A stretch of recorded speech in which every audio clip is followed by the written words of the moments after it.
Friends, आपका स्वागत है अपना स्टडी लेक्चर यूट्यूब चैनल में। तो दोस्तों, एक बार फिर हाजिर हो चुके हैं हम आपके साथ एक मोस्ट इम्पॉर्टेंट टॉपिक को लेकर। यानी फ्रेंड्स, आज हम जो इस वीडियो में बात करने वाले हैं, एक ऐसे डिवाइस, एक ऐसे उपकरण के बात करने वाले हैं जिसने पूरी कम्युनिकेशन सिस्टम को ही बदल के रख दिया।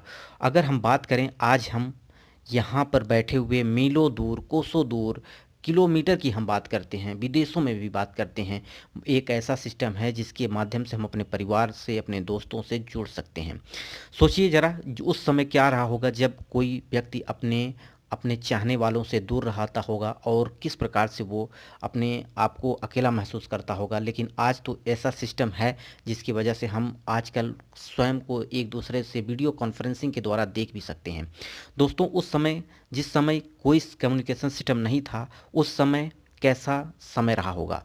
देखिए, आज हम जो बात करने वाले हैं एक ऐसे ही डिवाइस के बारे में, और एक ही ऐसे डिवाइस की खोज करने, एक उपकरण की खोज करने वाले के बारे में बात करने वाले हैं। तो दोस्तों, वीडियो को एंड तक जरूर बने रहेगा। दोस्तों, हम बात कर रहे हैं अलेक्जेंडर ग्राहम बेल का बारे में, जिन्होंने एक ऐसे टेलीफोन का आविष्कार किया जो कि उस एक टेलीफोन का आविष्कार करने के पीछे भी एक कहानी है। इस कहानी के बारे में भी बात करेंगे। अगर हम बात करें अलेक्जेंडर ग्राहम बेल के बारे में, तो इनका जन्म जो हुआ था 3 मार्च 1847 ईस्वी में एडिनबर्ग में हुआ था। ठीक है। और ख़ास ये बात ये है कि जब ये इसके बारे में उन्होंने सोचा, टेलीफ़ोन के बारे में सोचा, कम्युनिकेशन सिस्टम के बारे में सोचा, तो इन्होंने क्या किया।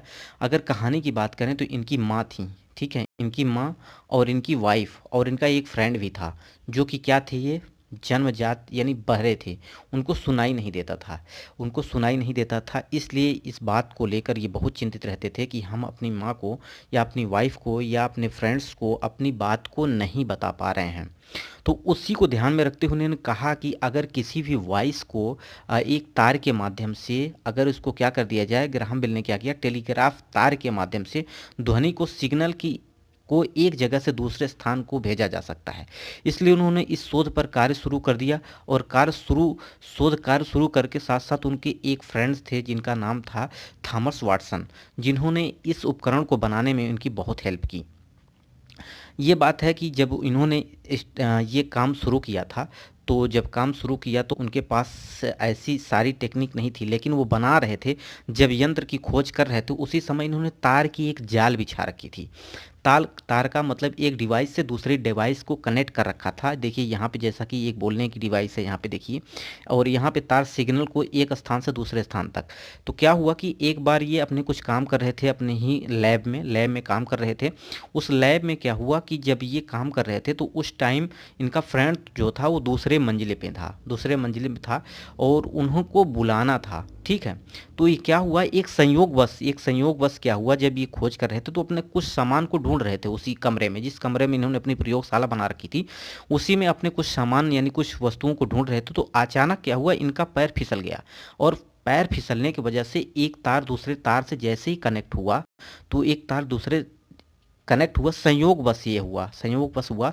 और वो जो डिवाइस थी अपने फ्रेंड्स को नीचे था, उसको उन्होंने क्या हुआ कि आवाज़ को सुनाई दी, उसको फ्रेंड्स को, उसको जो टेलीग्राफ लगा हुआ था वहाँ पर रिसीवर लगा था, उसके माध्यम से उनको कुछ आवाज़ सुनाई दी।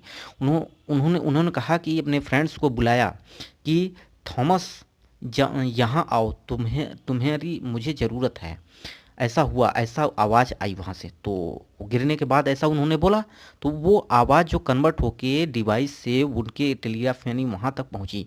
तो इस बात को देखकर वो क्या हो गए, चौकन्ने हो गए। ये एक संयोगवश हुआ था, जब ये इनकी बात को सबसे पहले उनके जो फ्रेंड्स था थॉमस, उसने ये बात सुनी थी। तो जब ये बात सुनी तो वो वापस आया तो अरे बोला कि आपने मुझे बुलाया, टेलीग्राफ के द्वारा आवाज़ आई, टेलीफोन के द्वारा जो आपने कनेक्शन कर रखे थे उसकी वजह से आवाज़ आई, तो मैं वापस आया। तो उन्होंने कहा कि अच्छा, ये क्या सिस्टम हुआ। तो उन्होंने देखा कि कौन सा तार जो जो कम्युनिकेशन का, जो कि एक स्किल, मतलब उनकी जो वॉइस थी उसको ट्रांसफ़र कर दिया था वेब में करने के बाद उसको जो सिग्नल के माध्यम से एक स्थान से दूसरे स्थान तक ले गया। तो उसको फिर वहाँ से ये खोज होती है। और जब फिर क्या किया इन्होंने कि वो सारी सिस्टम को फिर से एकदम देखा, और देखने के बाद एक प्रकार का एक जॉइंट बनाया कि इस प्रकार से क्या होगा, और उसको पेटेंट कराने के लिए गवर्नमेंट के पास गए। गवर्नमेंट के पास गए और वहाँ पे भी इनको अप्रूवल मिल गया और यहीं से टेलीग्राफ की फ़ोन की शुरुआत हो जाती है। तो आज अगर हम बात करें आज के ज़माने में, आज के समय में देखें तो हम मीलों दूर रहते हुए भी इस प्रकार के, देखिए यहाँ पे इस प्रकार के पहले जो कि टेलीफोन के वो वायर कनेक्टर्स थे। तो ये पुराना मॉडल है जिसमें कि आप बात सुन सकते थे।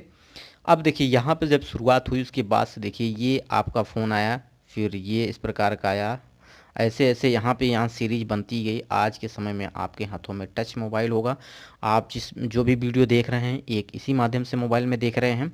तो दोस्तों अगर बात करें कि आवश्यकता ही क्या है, खोज की जननी है। यानी अगर किसी की जब तक आवश्यकता नहीं होती है तब तक किसी भी उपकरण की, किसी भी वस्तु की खोज नहीं होती है, ठीक है।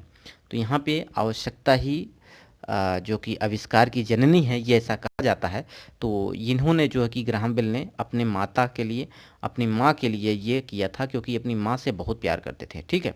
ये अपनी माँ से बहुत प्यार करते थे। वो अपनी बात को अपनी माँ को सुनाना चाहते थे, अपनी बात को अपनी माँ को बताना चाहते थे। इसलिए इन्होंने क्या किया कि टेलीफोन की आविष्कार किया। तो दोस्तों ये वीडियो आपको कैसा लगा कमेंट बॉक्स में ज़रूर बताइएगा, ठीक है। तो वीडियो को यहीं समाप्त करते हैं। नमस्कार।